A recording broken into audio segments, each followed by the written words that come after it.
Welcome to Collaboration Conversations. I'm your host, Regina Partain-Bergman.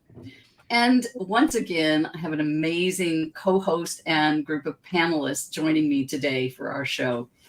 And so I want to not waste any time and get right to introducing my co-host. My co-host is Kyan Frith. Now, you may notice a few things about Kyan when he begins to speak to you. I'll let you figure out what the mystery is there. Kyan is the co-founder of KV Impact Consulting. And I'm going to let him tell you more about what that means. So welcome to the show, Kyan. Glad to have you here as our co-host today.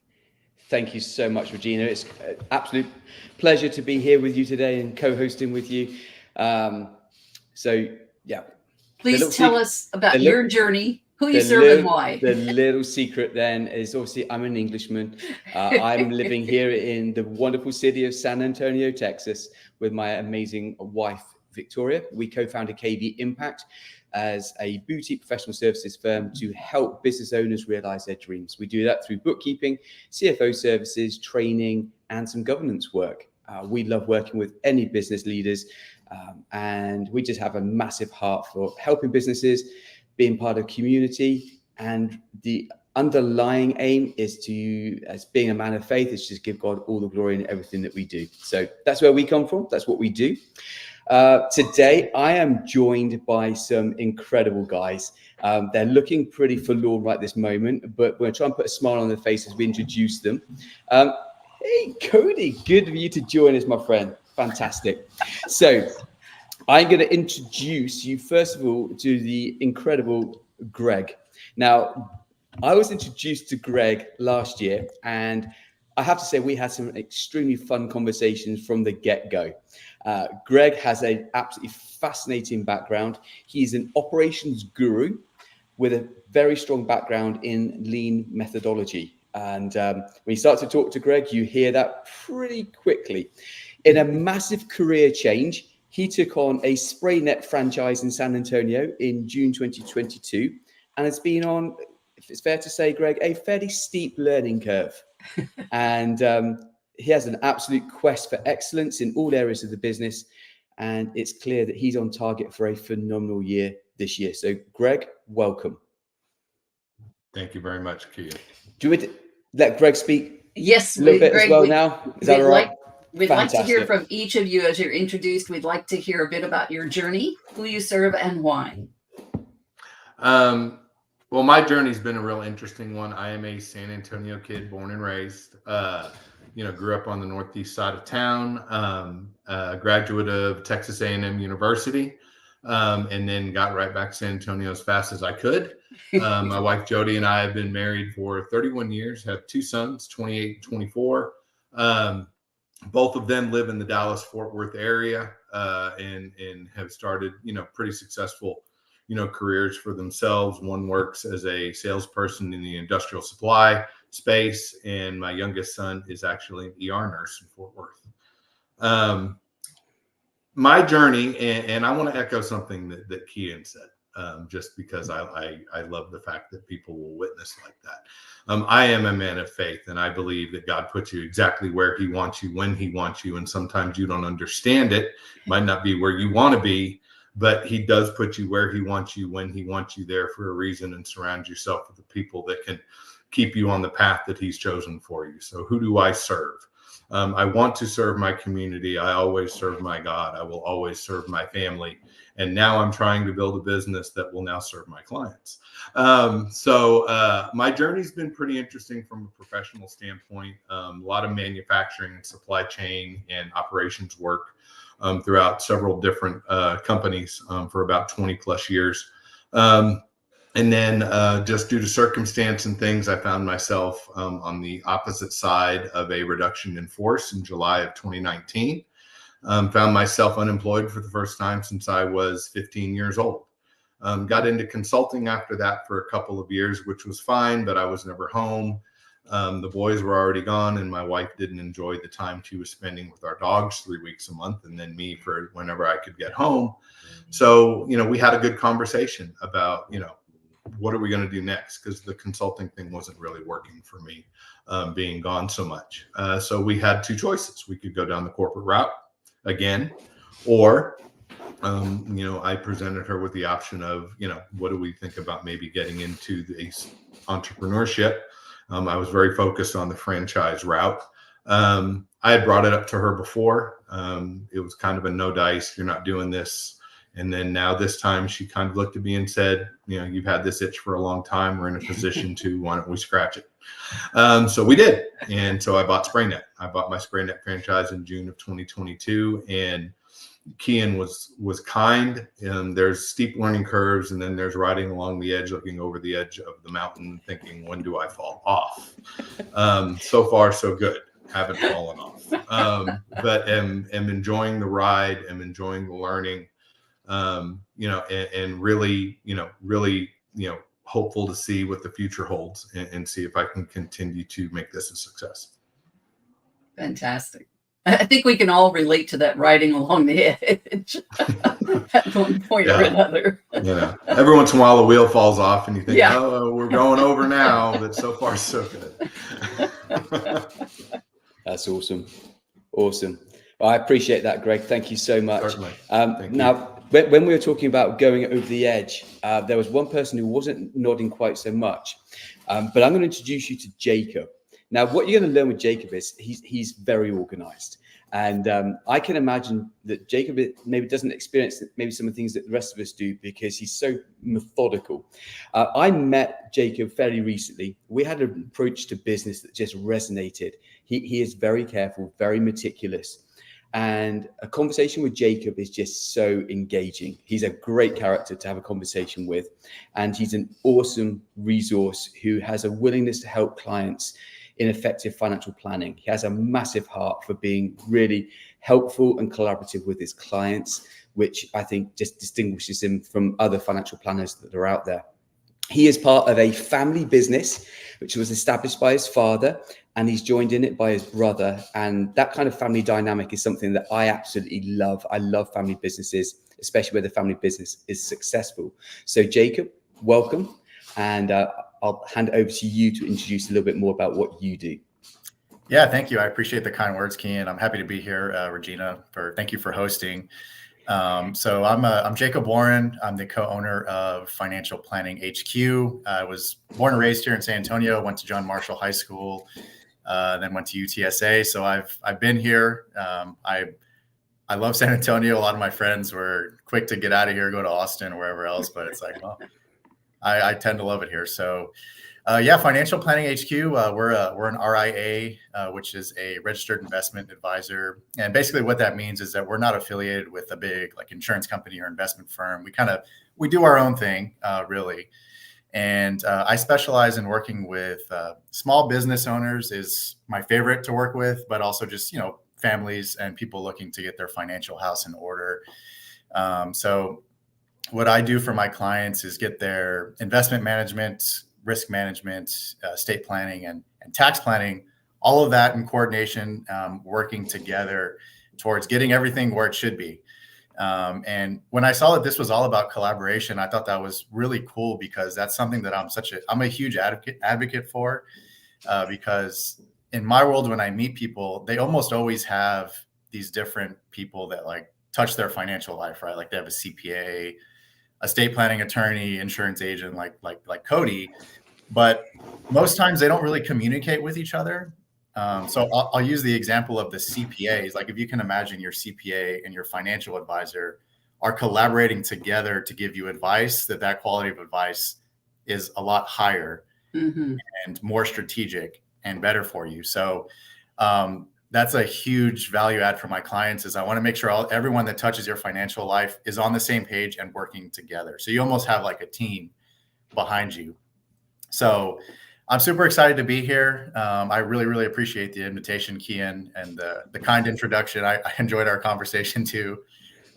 Pleasure. So I'm excited to learn more about everybody else.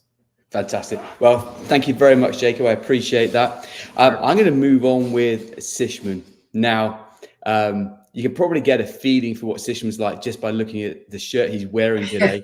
Sishman is some character. He is a man of God. He is an incredible guy. I was introduced to Sishman by a fellow co-host on the Let's Talk Business podcast not that long ago. Our first meeting was scheduled to be half an hour. Sishman, did we keep to that half an hour? Not at all. No, not at all. I would have it down to the fact it wasn't me doing all the talking for once, Greg. Okay, it wasn't me. It could have been, but it was a fabulous meeting. We just got each other. We understood where each other was coming from. We understood each other's journey in life, not just in business. Right. And just being a man of faith, hearing what Sishman's gone through in his life, he has an incredible and inspiring life story. It is absolutely phenomenal. He leads a business called SMR Security, which has an amazing potential and has already seen some exponential growth over the last few years. He's also an author and a keynote speaker, and it's just an absolute privilege to have him join us this morning within his busy schedule to just give us some of his time. So, Sishman, thank you for joining us. Hopefully that was an appropriate introduction, and I'll hand it over to you. You're too kind. I was wondering who you were talking about, but thank you. Thank you. You can pay me later. Kyan, I appreciate it. Man, I appreciate the brotherhood. I appreciate being on this platform with all of you this morning. And I mean, man, the reason that I said yes, because one of my favorite books is called It's the Who, Not the How, right? And I am definitely a promoter of collaborations and networking. We can do none of this by ourselves, right? And I believe God brings people into your life for reasons that you may not understand, but to help you grow. And so I'm excited about this, guys. Humble beginnings. Don't have to go through my whole story, but humble beginnings, stereotypical of someone who's grown up in the ghettos and that type of life, surrounded by drugs and gangs and all of that type of stuff. I tell people all the time when I start a keynote, I'm not supposed to be here, right? And what I mean by that is statistically, I really am not supposed to be sitting in the seat where I am today. A father, my wife and I, a blended family. We're parents of 10 children, and 4 of them are in college now. So maybe some keynotes, guys. 4 of them are in college now. Oldest is 23. My youngest is 3. And right, Greg, I know. And in that 10, we have triplets, twins, and the rest of them are singles. So talk about all of that in my book, guys. It's been a God journey. That's why I titled my book Defining Moments, because there have been moments in my life that people would cry about, or they would think that it was horrible. But in hindsight, those moments created the man that is sitting here today. And it's Romans 8:28 at work in my life. All things have literally worked together for good in my life, right? And so happy to be on this platform with you all. I can't wait to get started and to hear the wisdom that I know is going to come forth on this morning. So again, thank you. Pleasure to meet you all. Superb. Thank you so much, Sishman. Now, last and by no means least, Cody. Now, Cody is an incredible individual. He's got a massive heart for people, and he has a passion and a genuine care for community. He's also a man of faith. And when him and I caught up for a conversation, it was just an absolute blast. And I meet with an awful lot of people, and there's people on this call today. All of you really impacted my life, and Cody is one of those where it was just an incredible conversation. Cody lived and he worked in Houston for many years, so just down the road from you, I think, Regina, and he was a very successful banker. Then a life change has brought him to this incredible city of San Antonio, and a whole new adventure for him, which has included establishing his own insurance agency. Cody, he's got a reputation as being an exceptional leader, and we're just very thankful to have him here in San Antonio. He's going to be a blessing to this city, I'm sure, and bring with him his considerable experience and leadership. So, Cody, welcome to the show, and we're looking forward to just giving us a little bit of your backstory as well, please. Yeah, thank you so much for that, Kyan. And both ways, I thoroughly enjoyed our conversation. When we sat down, I think we had an hour scheduled, and I looked down at my watch and our hour had passed and we were just starting. So thoroughly enjoyed it. I want to apologize to each of you for the shenanigans this morning that came with, as Kyan says, I live in the middle of nowhere, which isn't far from the truth. But my quick story is after high school in Bay City, Texas, I moved on to Stephen F. Austin in Nacogdoches, to a small town where I met my wife.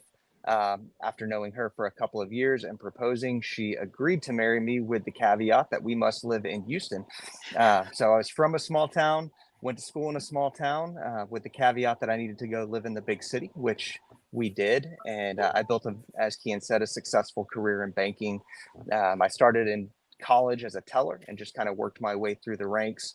My last stop in banking was the director of finance for a large publicly traded company. Much like Greg, after spending a couple of years there, working in collaboration and fixing a lot of operational issues, I found myself on the tail end of a reduction in force. It was the sixth one that had taken place over the course of 2 years. And like many of you, I had that decision to make in terms of what's next for me. Is it to go back in the corporate world and continue to build upon someone else's dreams, or to act upon my own and do what I had done for so many other companies, and building a foundation and a sales platform and an operational platform, and to have the opportunity to do that for myself. I found myself in a unique opportunity.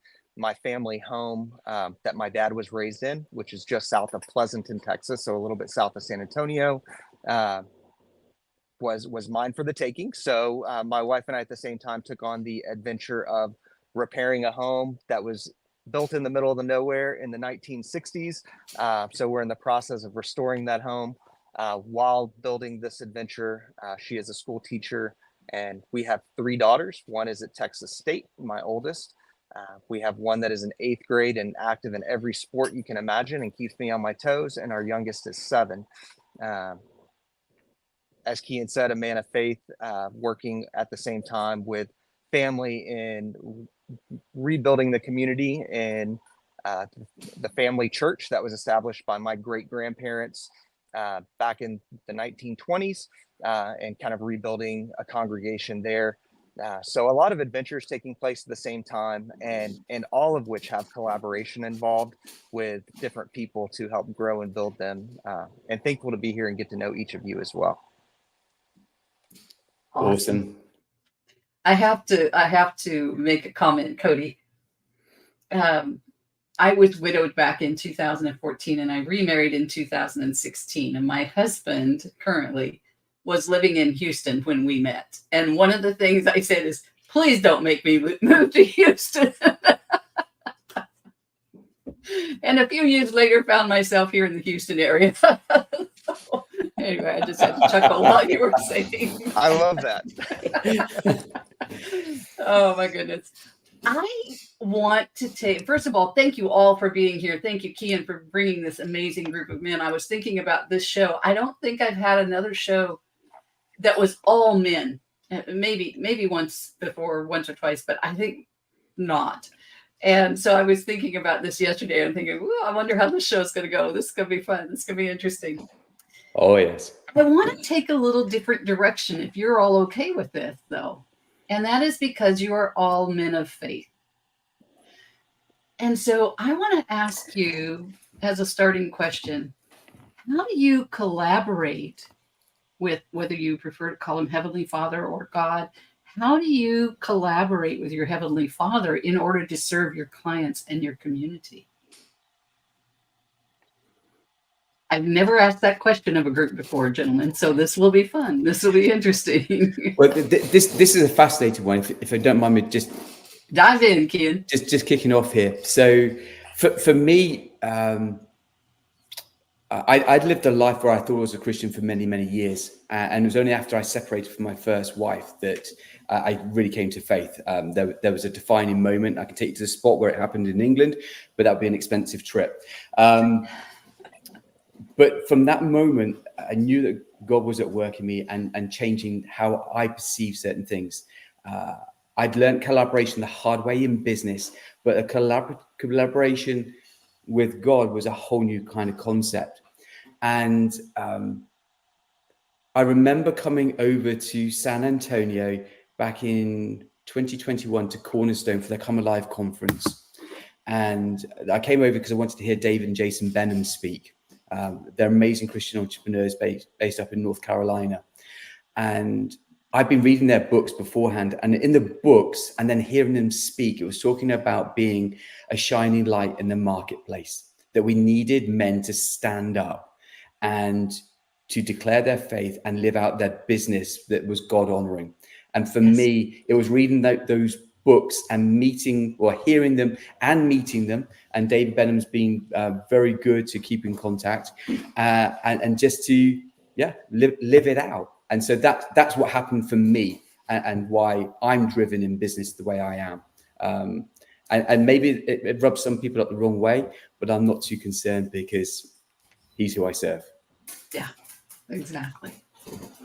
So gentlemen, feel free to unmute yourself and contribute to the conversation. Jacob, I saw you unmute there. Yeah, I think for me, it just comes, I just think about being a person that somebody knows that they can trust, that they're always acting in their best interest. They have their best interests in mind. They're not trying to overly sell them anything or put them in something that they don't need. It's just overall, the golden rule type of thing, right? Doing what you would, want someone to do to you. Yes. And being someone that people can trust to come with complicated questions, whether it's, finance or just life, and being able to give them good solid advice that helps them. And it's not all about yourself, if that makes sense. Yeah. Jacob, makes total sense. I'll add on to that. I try to run the exact same way, right? Never to be salesy, but to provide options, to explain clients, to bring relationship back to it, and to live by example. And I think also part of the reason for even going down this route was in corporate America, you can find yourself pulled in directions that you don't necessarily believe in or want to be pulled in. And this was an opportunity not to have to do that, not to have to sacrifice your own thoughts, your own belief, or to do something that you don't necessarily agree with, but to do things the way you would prefer to do them. And while that may sound arrogant, I think any of us that have worked in corporate for any amount of time can think of experiences we had where we were asked to do things while they might not be morally wrong, they may just not have been the way we would have done them or chose to move forward. Might not be in alignment. I think for me, as I was deciding whether or not I wanted to start a small business, one of the things that I kept angling towards was I may have an opportunity to give another individual an opportunity to make their lives better. I mean, I've been blessed many times over, God's taken care of me and helped me through so many different things. One of the biggest mistakes I make normally is I got this, and I stop listening, because my relationship with God has always been very conversational. I've always seen it as I don't want to call, a collaborative effort, but I see him as somebody who has my best interests in mind. And it's when I deviate from that and think I know better, it's generally when I get myself into the most trouble. And so over time, I felt this calling as I was starting this, is it's not just about me. Yes, it's about, growing a business, but I saw it as an opportunity to, if I give somebody an opportunity to start a career, have a good job, maybe I'm getting out of a situation that they just don't like, and I can be that vehicle. That's who God wanted me to be. And that's where he wanted me to be and who he wanted me to impact. As far as with the clients go, I'll echo what Jacob and Cody said. I try to walk into every situation where I'm presented with an opportunity to be in front of a client. I want to be a consultant. I want to find out what they want, what's going to make them happy. We're doing things to their home. What is it that how can I help you make this the home that you want it to be? It's not what I want to do for you. It's what can I do for you to make this the place that you want it to be for you and your family. Yeah, I totally agree. Sishman? Yes, ma'am. This journey for me has been so beautiful because I'm still learning, Regina. Aren't we all? I wish I could say, God sent me here, but this has been such a a lesson in humility. And you know, for so long I ministered, preached all over as a young minister, you know, and I would lead with my mouth and work service. But in this season of my life, God is having me to lead with my character. He's having me to lead by the small things, Regina, that nobody else knows about but him, right? It's not on the forefront. You know, 100 employees, Sishman, can you give this employee grace for the wrong that he's done? Can you use this as a teachable moment? Sishman, this young man who came in here with his pants sagging, asking for a job, can you give him another chance and tell him to come back the right way? Can you, it's like, can you show my characteristics? Not just talk about it, but can you lead with my character? Sishman, nobody knows the numbers. You can put a little numbers, you can fix the numbers here, but are you gonna run your business with integrity? And so this is the collaboration that I find myself in with him. More so, can you align with my will? Can you align with the godly characteristics that are revealed in scripture? And can you do business? Nobody else is going to applaud you, Regina. Nobody's going to pat you on the back, Kyan, and say, good job, because they don't know. But just you and him. Are you willing to please me when you aren't going to get any credit for it? Nobody's going to know you're doing it. Yeah. They're going to know that this is the season, and I'm pretty sure they could all, you know, testify to this as well. You know, it's a growth even in my relationship with God. It's easy to go minister to the homeless man on the street and everybody sees you and they're blowing their horn because you're doing a good job. Good job, you know, and they're applauding you because you're doing a good thing. Yeah. But can you do it, Regina, when nobody else knows that you're watching? And that's what I think us, you know, entrepreneurs can speak to, especially those that are Christians. It's about having integrity, you know, doing the right thing when nobody is going to see you do it, right? Right. You know that you're pleasing your Heavenly Father, right? Yeah. Collaboration, at least for me, and what I heard from these gentlemen, that I find myself more involved in with him. Right. Take the ego out of it, right? No ego. Yes. Yeah. No ego. Which is hard for me, you know, because I got a lot of it.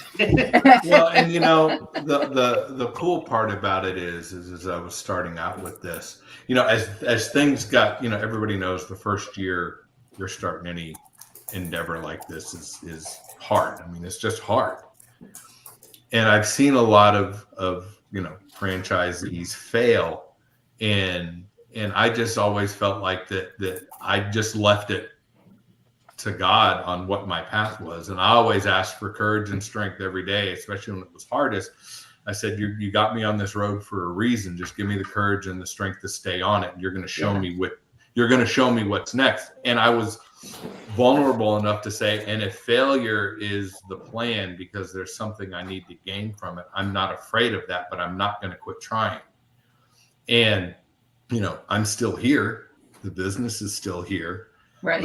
I make mistakes every day. I've made some mistakes that I'm, you know, correcting now, but he keeps putting people in my path. And a little shout out to you, Kyan. I consider you one of those people. Keeps putting people in my path who keep reassuring me and believing in me, and somehow can lift me up and say, keep going. Yeah.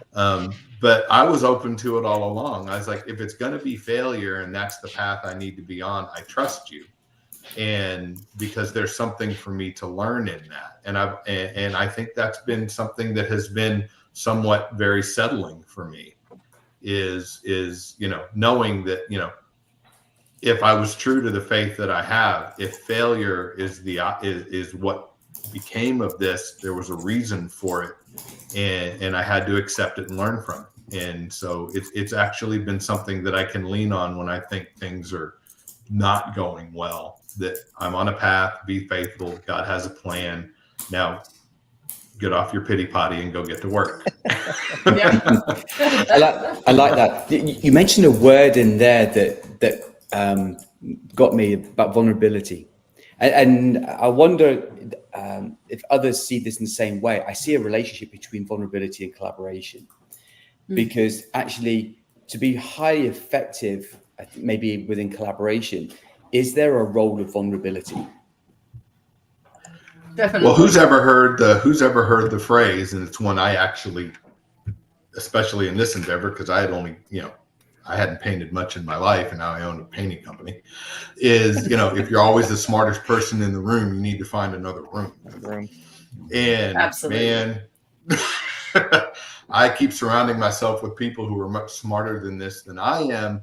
And I have to be vulnerable enough. Look, I was used to being a dog, lead dog.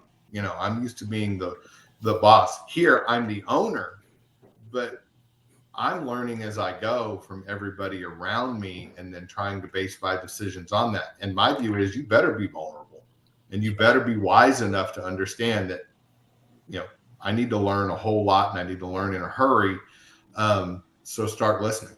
So I think that has a lot to do with vulnerability, and then you're able to collaborate and learn something from each interaction that you have. Absolutely. And I think if I could add something here, and I think it'll just contribute more, but I think that when we have those big failures, so like I had a 12.5-year staffing firm that failed in the financial crash of 2008. Those big failures draw you nearer to the Lord and prepares the path for you to serve at a higher level in your next venture. Would you agree with that? Absolutely. Absolutely. I heard someone say one time, I failed my way to the top. Yeah. Right. And,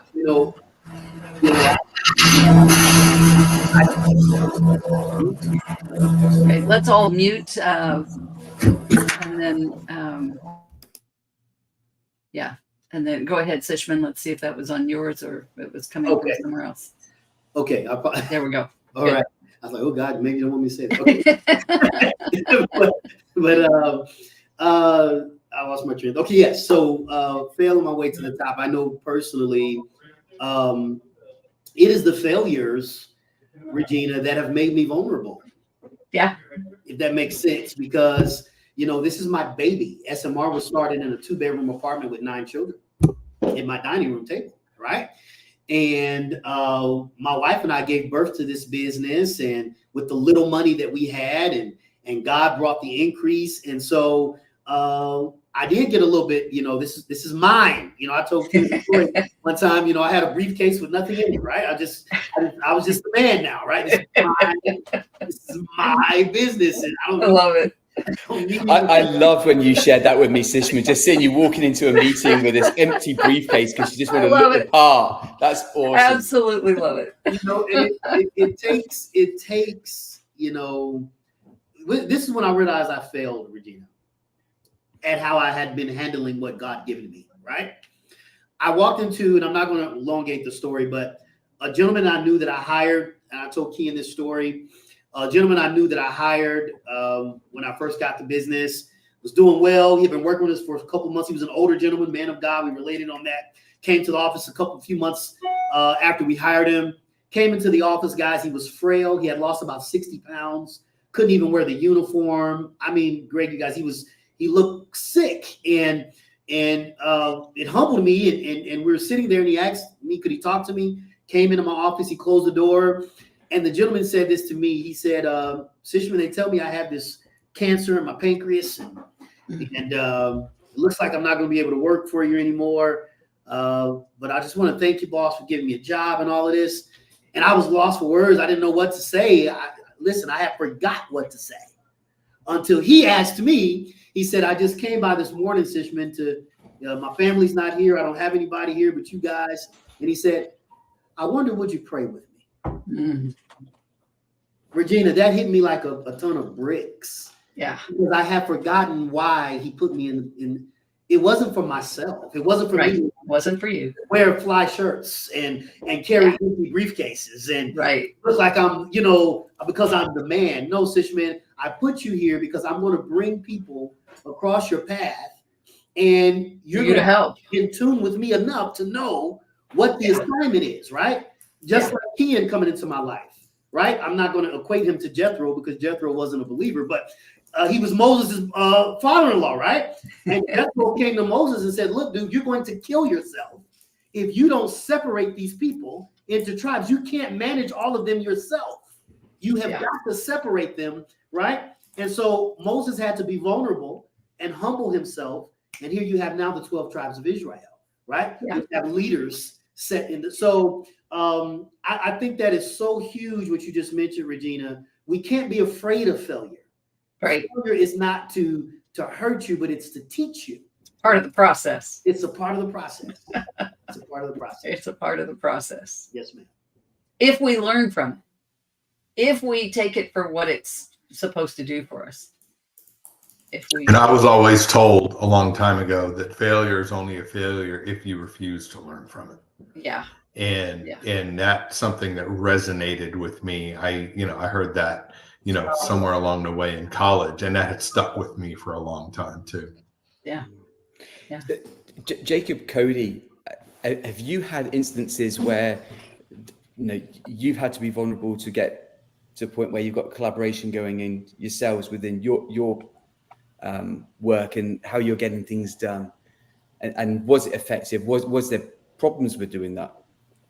Yeah, Jacob, I'll jump in if you don't mind. I think this was a lesson for me that really became impactful when I was running operations, financial operations, is understanding the impact across multiple lines of the business and understanding how everything worked together. And there was a lot of learning that went on for me. And one of the things I quickly found when I went into the organization I was with is there wasn't communication. The different departments, they were working in silos. They weren't working well.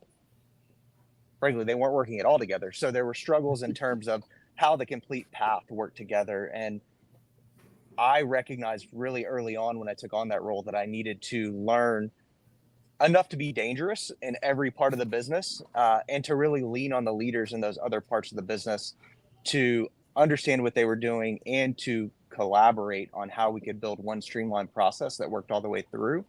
And that was a lesson for me that I've tried to carry with me in terms of building my agency and how I work with partners. My agency has grown over the last 7 months pretty substantially in the market, and it's all been through collaboration. I made a decision early on. I can sit on the phone and cold call all day, or I can go out and meet with mortgage loan originators. I can meet with financial planners. I can meet with other people who could help drive my business. And that is how my business has grown. I'm not proud of it. I don't want to sit and make cold calls all day, but I haven't really made any as of yet. I'm sure though a time will come where I'll be pushed to sit and make cold calls, but I haven't had to as of yet. And it's from those collaborative efforts. And I think we have to take those lessons we learn. I think Greg said it well, those lessons we learn at each piece. Ultimately at the end of the day, I was laid off, so I failed at that role, but all of the learnings I learned throughout that journey are impacting the decisions I make as a business owner and how I grow my business. And I think that's the important pieces that we take away. Mm-hmm. Awesome, Cody. Yeah, I completely agree. From my perspective, I think it's super important. And almost, I think Regina said it earlier, kind of like fighting that ego part of it, to be willing to collaborate. Because I can look back early in my career, I experienced some success early, and then, it's like, oh, I'm the man. I can do this by myself. I know everything. Meanwhile, I'm working with my dad, who has 30 plus years of experience in the industry. Why would I not collaborate with him? And why would my clients not see it as a huge benefit to be collaborating with somebody with so much more experience? It doesn't make me look bad. It makes me look maybe a little bit vulnerable, but I'm trying to improve and learn. And I think, it's a part of the way I run my business is, sometimes if I have a client meeting, I will just have like an attorney or a CPA just run half the meeting for me, right? They're the subject matter expert. The client knows that I'm not an attorney or a CPA. So I have somebody here that's their sole purpose. Yeah. And if anything, I think it makes me look better, because I know that I'm not going to be doing this for them. I'm going to have somebody that's on a very high level do it in collaboration with the whole big picture. Mm-hmm. So I think, having that vulnerability and being willing to do that makes you look stronger as a business owner. It's really interesting. I resonate with some of what you say there, Jacob, because back in my 20s and early 30s, I was a hotshot accountant. I was living out in the Channel Islands off the coast of France, and finance industry, very high-powered job, so I was in very good positions. And I had a huge ego. I thought I was the guy. And I remember I was working in one place. I was running the finance. I was looking after various departments, and it was a group of companies. And I remember coming back from a holiday, vacation, as you guys like to call it, and having to sit down with the MD and the COO who go, Kyan, we've heard some comments about you whilst you've been away. Your team aren't very happy. You're not supporting them. You're out on your own. You know, basically you've got an ego. And the MD was basically pushing for me to resign. And I remember sitting in that moment going, ouch. Very emotional. At that time, with my first wife, I had three very young children, and concept of losing my job, that wasn't a good position to be in. Now I remember the COO, wonderful person, Sharon McMillan, and I've shared on some other podcasts recently about how she basically was a mentor for me, and she took me from that place there of utter vulnerability and encouraged me and enabled me to step into an environment of collaboration. And I realized the sheer power of collaboration. When you sit in a room and you surround yourself with people who know their areas of business, they know their industry inside out, and I could just sit there and go, or I could put out a question and go, okay, what's the solution here? And these people then working together for good to get through to the next stage. And I'm like, man, this is awesome. So for me now, collaboration is about, actually, if I don't get anything out of it, I'm not terribly bothered. My wife is probably more bothered because like, well, are you going to earn some income here? But I love sitting down and collaborating with people, because if I can help and bless others and they rise or their business goes off, or I've introduced them to someone else who will then be a great collaborative partner for them, then I see that as a massive win, but it came from being really vulnerable. It came from a very, very painful position, Yep. Humbling, right? Oh, massively. Yeah, I've had a few of those humbling And moments. And Sisham says I need to write a book, so maybe one day I'll do that. Yeah. And for most of us, I think we have to go through those humbling experiences in order to let go of the ego, because the world operates from ego, right? But that's not the way the Lord operates. Here's the even worse than that. You could possibly lose your business. Definitely. If you don't get the right collaboration. I'm talking about, the issue that I've had. I don't mind being a little vulnerable. The issues that I've run into, which Kyan is going to help us with. We haven't scaled. I've outgrown my capacity. Right. I grew too fast. Right. And so now I've got to scale back. Right. Kyan is going to come along and partner with us and help us out. Right. And so, but what if I was like, you know what? No, I don't need I'm going to do it myself. I don't have any type of financial, I'm good at what I'm good at, which is operations. I'll do it myself. Right. And then here I am, the vision that God has given me, I've allowed to die because of my pride and my unwillingness to bring in the right people to help collaborate and take me to the next level. Right. And your company implodes. Come on. Instead of exploding, it implodes. Yeah. No, I suppose a question there is, why do so many business owners and leaders struggle with collaboration? Is it purely ego, or is there other factors to it as well? I think it is. I think it's ego, but I also think it's something other than ego. It's how you are perceived. Because if you're perceived as, I need help, too many people in this world, especially men, see that as a weakness. Right. And in reality, I mean, I'm going to bring this back to a relationship with God. Jesus, one of my favorite things I heard was, Jesus didn't, he didn't help the healthy. He didn't help the ones that were good. He helped the ones that were hurting, downtrodden, struggling, sinners, this, that, and the other. But you have to be willing to ask for that relationship and that help. Well, us in business, if you see that as a weakness and you don't ask for help, then it keeps you from obtaining the things that you need in order to succeed, because some guys are just, they see that as a weakness, that I need help. And instead of, well, I can do it, and that I'm going to be the strong leader and I'm going to power through this. Well, if you're beating your head against a wall and that's the direction you are, and you keep beating your head against that wall, you're never going to get anywhere.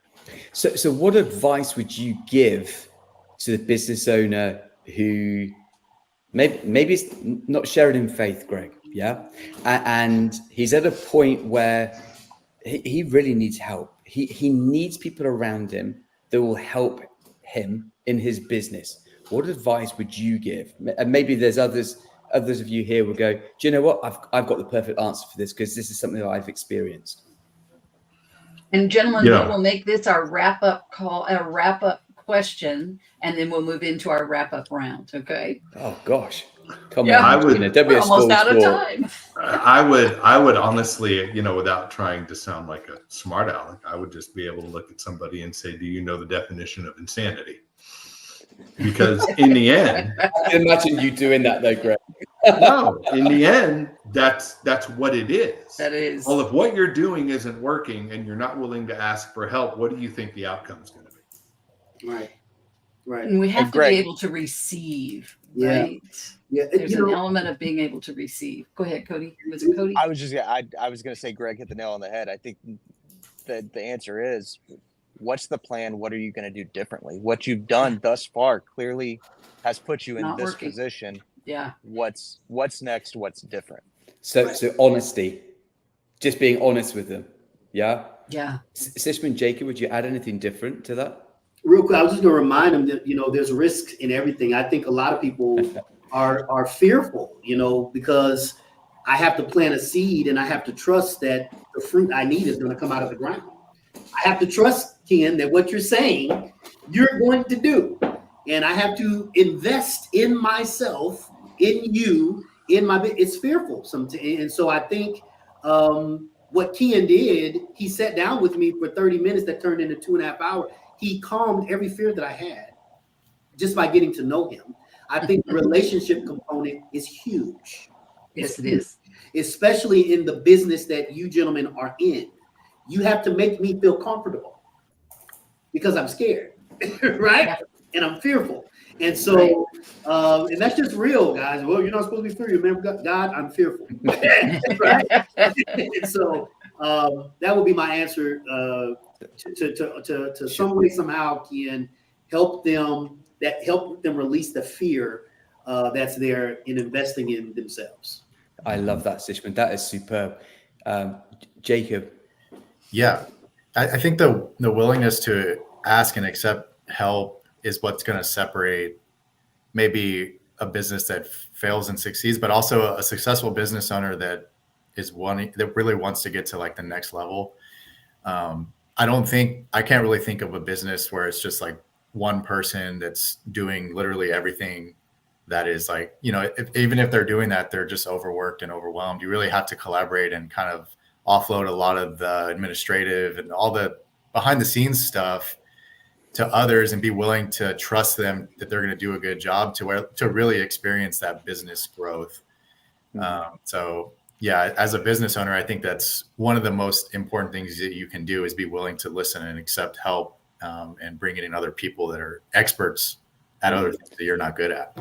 I mean, it's interesting that I know you want to wrap it up, Regina, but you're good. Go ahead. Your cope, it's all right. One of the areas I think that from what I've experienced since I've been here, and it's only been a few months, it was only since July last year, full time, is a lot of business owners are great at selling what they do. They know that inside out, but a lot of the back office, whether that's HR, finance, technology, etc., is just outside of their wheelhouse. Mm-hmm. And so they keep on doing what they know best and ignoring the other element. And I was really reminded of that yesterday. I got talking to a guy from Austin he's in capital lending, and he's trying to help a business that's distressed. And the business owner's eyes have just been closed for the last few years. And his business performance is going down, down, down, down, down. That business is now on the brink of bankruptcy. And it's extremely difficult to get it back out of that position onto a new trajectory because the business owner was just ignoring it. It was like, I think I quoted this in meetings with you recently, Regina, the ostrich syndrome. Head is in the sand, la, la, la, la, la, it's not happening to me. Well, wake up, smell the coffee. It is happening to you. It is. And so actually, I'm really pleased that here from the Capital Guy, he took Greg's approach. He was honest with him, just said, this is what you need to do. Now, what I'm hoping is that the business owner now takes Sishman's and Jacob's and Cody's kind of advice of going, well, now just admit that you need help, but I'm seeing it so much, amazing. Awesome. Gentlemen, this has been a great conversation. I wish we could keep going, but we are out of time. I appreciate each of you and what you've brought to this discussion. And like I said, I've never asked that question before, but this group, that seemed like it was the perfect question. So, Kyan, would you run our wrap-up round for us? Would you call on everyone for their final thoughts on collaboration and their contact information? And while you do that, I'll put their contact information into the public chat. And Cody, I do need you to put your contact information into the private chat for me, if you will, while we're doing this, okay? Okay, gentlemen, as a takeaway for anybody who's listening to this, a takeaway or a call to action, what would you advise a business owner to do in terms of collaboration? So just a one-liner, and then maybe just give us your contact details that you can just share so that people can reach you and you can bless them. Real quick, I'd like to get out of the way. Kyan, I would say to remember, it's the who, not the how. Remember that. That's a great book, actually. So look it up. It's the who, not the how. I always promote that book. So is that affiliate marketing there, Sishman? It's not marketing at all. But it changed my life in how I know I needed people after reading that book. I couldn't do everything myself. My contact information, guys, you can look me up on my name on Facebook, and on Facebook, all of my my LinkedIn, my IG, all of that is on my Facebook profile, Sishman M. Rimson, and my website is iamsishman.com. So you can look me up on all of those platforms. Awesome, superb. Thank you, Sishman. Thank you for having me. Absolute pleasure. Who'd like to go next? Jacob, go for it. I would say that collaboration is one of the many keys to success. And if anything, it makes your life easier as a business owner. So definitely should be doing it. And my contact information, I put it in the chat, but I'm not a big social media guy. I'm on LinkedIn, Jacob A. Warren, Financial Planning HQ. I also put my Calendly link if anyone wants to book a consultation. Awesome. Thank you so much. Of course. Cody. Yep. I would just use the one-liner of remember, alone you go fast, together you go far. I truly believe that the more people you have around you with skills and talents that you don't have, the further you'll go in life in general, not just in business. Contact information, again, you can find me on LinkedIn like so many others, Cody Huggins on LinkedIn, and email cody.huggins@comparioninsurance.com. Thanks so much for having me today. I really appreciate it. Pleasure. Thank you so much, Cody. Go on then, Greg. Give us a pearl of wisdom, my friend. You know what you know, get help on what you don't, and find the people around you that will support and strengthen the things that you don't know. And to me, that's the essence of collaboration, is surrounding you with those people that will help you with the things that you struggle at. As far as contact information, I am available LinkedIn, Instagram, Facebook. Also, the business is also listed, SprayNet San Antonio North. I can be reached at 210-585-2237. Look forward to working and collaborating with all of you, and I really appreciate the time here today. It's been outstanding. Awesome. Thank you so much, Greg. I appreciate it. And if I may, my one thought here is that if you're listening to this, and particularly if you're a man of faith, your greatest collaboration you're ever going to do is with God. Hear from him and allow him to lead you and guide you in what you do in business. Do not ever separate business and your walk of faith. Make sure they're combined and you're doing it in collaboration with him. My name's Kyan Frith. You can find me on LinkedIn, and you can also find me on my website, www.kvimpact.com. And I really appreciate being a co-host with you today, Regina. I always love a conversation with Regina. It's always a tremendous amount of fun. So thank you so much for this opportunity. Thank you, Kyan. And you have been an amazing co-host, and what a wonderful group you brought here to the show today. They're awesome guys. They are indeed. Just a reminder to stick around, gentlemen, when we close here for just a moment. Just an awesome show. Thank you. I appreciate you all very much. And thanks to all of you who are watching and listening, and come back and join us again on Collaboration Conversations. We'll see you next time. Bye for now.